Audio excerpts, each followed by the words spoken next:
গভীর রজনীতে আল্লাহর নবী বিশ্ব নবী রাহমাতুল লিল আলামিন হুজরা শরীফ থেকে প্রচন্ড শীতের মধ্যে বের হয়েছেন। এমনি তাকায়া দেখে একজন বাঁকা হয়ে দাঁড়াইছে, সোজা হয়ে দাঁড়াতে পারে না, কাপড় এইভাবে ধরে রেখেছে। দাঁড়ায় বলেন, আসসালাতু ওয়াসসালামু আলাইকা ইয়া রাসূলুল্লাহ। আল্লাহ নবী বলেন, কে রে তুমি এত গভীর রজনীতে আমাকে সালাম দিচ্ছ?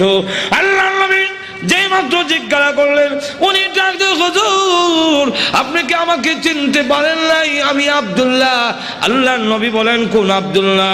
ওগো নবীজি, কিছুদিন আগে ইসলাম ধর্ম গ্রহণ করেছি।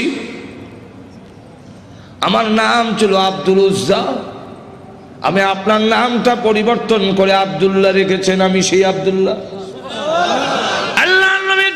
বলেন, আমার আব্দুল্লাহ তো ধনী বাপ চাচা, তার বাপ চাচা ধনী ব্যবসায়ীর ছেলে, সকাল বিকাল কাপড় পরিবর্তন করে আসতো। আজকে তো দেখা যায় গায়ে কাপড় নাই, একটা কাপড়ের টুকরা পরিধান করা, সোজা হয়ে দাঁড়াতে পারে না, তার লজ্জাস্থান খানি হয়ে যায়, হাত দিয়ে ধরে রাখছে কোন রকমের কাপড়ের টুকরা। আল্লাহর নবী বলেন, আমার আব্দুল্লাহর এই অবস্থা কেন? শীতের মধ্যে তরতর করে কাঁপতেছে, কিন্তু কোনো কথা বলে না, কোনো ডাক দেয় না। নবী গো, অপেক্ষায় বসে আছি, কোন সময় আপনি বের হবেন। আপনার নুরানি চেহারা যদি এক নজর দেখতে পারি, তাহলে আমার অন্তরে আর কোনো দুঃখ থাকবে না। আল্লাহর নবী বলেন, কি হলো তোমার এই অবস্থা কেন? আব্দুল্লাহ, হুজুর আপনার দরবারে কেন আসা যাওয়া করি? আমার চাচা আমাকে বলেছেন বাড়ি ছেড়ে দিতে হবে, আর না হয় মুহাম্মদের দরবার ছেড়ে দিতে হবে।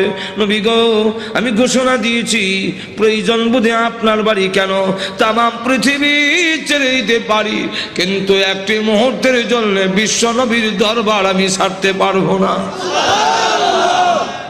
আপনারা যে আমাকে বাড়ির থেকে বের করে দিয়েছে, বের হওয়ার সময় বললো কাপড় চোপড় গুলো দিয়ে যাও, এগুলো তো আমাদের। উদ্দেশ্য হইল আমি উলঙ্গ হয়ে গেলে এটা যাব না, লজ্জায় তখন ঘরে বসে থাকবো, আপনার দরবারে আসবো না। আমি তখন আমার চাচাকে জানিয়ে দিলাম, ওগো চাচা, কাপড় হারাতে পারি, ইজ্জত সম্মান হারাতে পারি, আমি সর্বহারা হতে পারি, কিন্তু আল্লাহর কসম ঈমান হারা এক মুহূর্তের জন্য হতে পারবো না। হ্যাঁ দাদা, আজকে যদি শরমের আর ইজ্জতের বয়ে কাপড়ের জন্যে আমি ঈমান হারা হয়ে যাই, মৃত্যুর পরে কবর থেকে উলঙ্গ হয়ে আল্লাহর দরবারে উঠব, উলঙ্গ অবস্থায় জাহান্নামের মধ্যে দেওয়া হবে।